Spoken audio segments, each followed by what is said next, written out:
Corona काळामध्ये जर आपण पाहिलं तर अमरावती शहरासह ग्रामीण भागात मोठ्या प्रमाणावर कोरोनाची रुग्णसंख्या वाढत होती आणि त्याच्या चाचण्या उशिरा येत होत्या. त्यामुळे चाचण्या लवकर याव्या यासाठी संत गाडगे बाबा अमरावती विद्यापीठाच्या पुढाकाराने जर आपण पाहिलं तर नाविन्यपूर्ण योजनेमधनं जर आपण पाहिलं तर 2 कोटी रुपयांची मॉलिक्युलर लॅब जी आहे ती या ठिकाणी आणण्यात आलेली होती. त्याच्या माध्यमातून अनेक कोरोनाच्या चाचण्यांचे रिझल्ट जे आहेत ते तात्काळ देण्यात येत होते. परंतु आता जर आपण पाहिलं तर जवळपास 1 लाख रुपयांच्या किटसाठी या संपूर्ण 2 कोटी रुपयांच्या लॅबवर होणाऱ्या चाचण्या ज्या आहेत त्या ठप्प झालेल्या आहेत.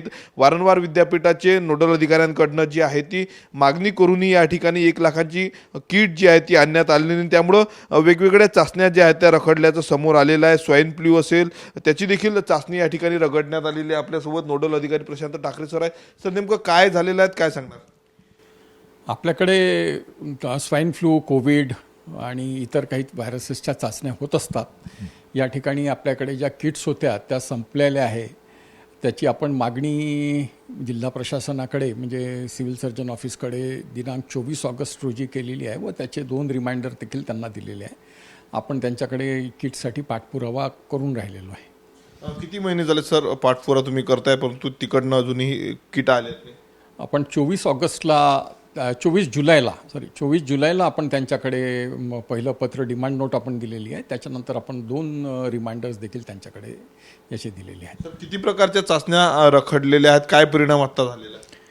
सध्या जसं रिनल ट्रान्सप्लांट होतात म्हणजे किडनी ट्रान्सप्लांट होतात त्यांचे डोनर आणि रेसिपियंटच्या कोविडच्या चाचण्या होत असतात. संशयित जे रुग्ण असतात ज्यांना ऑक्सिजन सपोर्ट्सवर वगैरे असतात त्यांचे कोविडच्या चाचण्या होतात. स्वाईन फ्लूच्या चाचण्या आपल्याकडे होत असतात. याच्यानंतर सध्याच्या परिस्थितीमध्ये रेस्पिरेटरी सिनेटिकल व्हायरस हे पण सर्क्युलेशनमध्ये आहे, त्याची देखील आपल्याकडे चाचणी होत असते. किती रुपयाची ते किट आहे, काय सांगणार? साधारणतः या ठिकाणी 2 प्रकारच्या किट्स येत असतात. एक RNA एक्स्ट्रॅक्शन किट येत असते आणि एक RT-PCR किट येत असते. RT-PCR किट एक साधारणतः 1 लाख रुपयापर्यंत किट येत असते. सर, किती रुपयांचं संपूर्ण हे साहित्य आहे ज्या 1 लाख रुपयाच्या किटमुळे हे सगळं साहित्य जवळपास 2 कोटीच्या आसपास आहे. त्याच्यामुळे हे सध्या चाचण्या आपल्याकडे थांबलेल्या आहेत किट नसल्यामुळे. तो 1 लाख रुपयांच्या किटसाठी अशा पद्धतीनं 2 कोटी रुपयांच्या संपूर्ण हे लॅबच्या मशीन्स आहे या संपूर्ण ठप्प झालेल्या आहेत. वारंवार जिल्हा शल्य चिकित्सकांकडे पत्रव्यवहार करूनही अजूनही या ठिकाणी किट उपलब्ध झाल्या नाही. त्यामुळं कोरोना काळात नाविन्यपूर्ण योजनेमधनं जर आपण पाहिलं तर 2 कोटी रुपये खर्च करून या ठिकाणी अशा पद्धतीनं आपण बघू शकतो मॉलिक्युलर लॅब जी आहे ती उभारण्यात आली होती. परंतु जर आपण पाहिलं तर 1 लाख रुपयांच्या किटसाठी ही 2 कोटी रुपयांची मॉलिक्युलर लॅब ठप्प झालेली आहेत. वेगवेगळ्या ज्या काही चाचण्या आहेत त्या चाचण्या ज्या आहेत त्या ठप्प झालेल्या आहेत.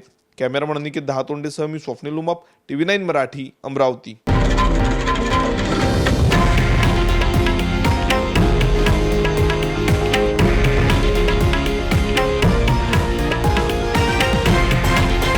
हे आहे देशातील नंबर 1 न्यूज नेटवर्क आणि आपण पाहत आहात TV9 मराठी, एकमेव.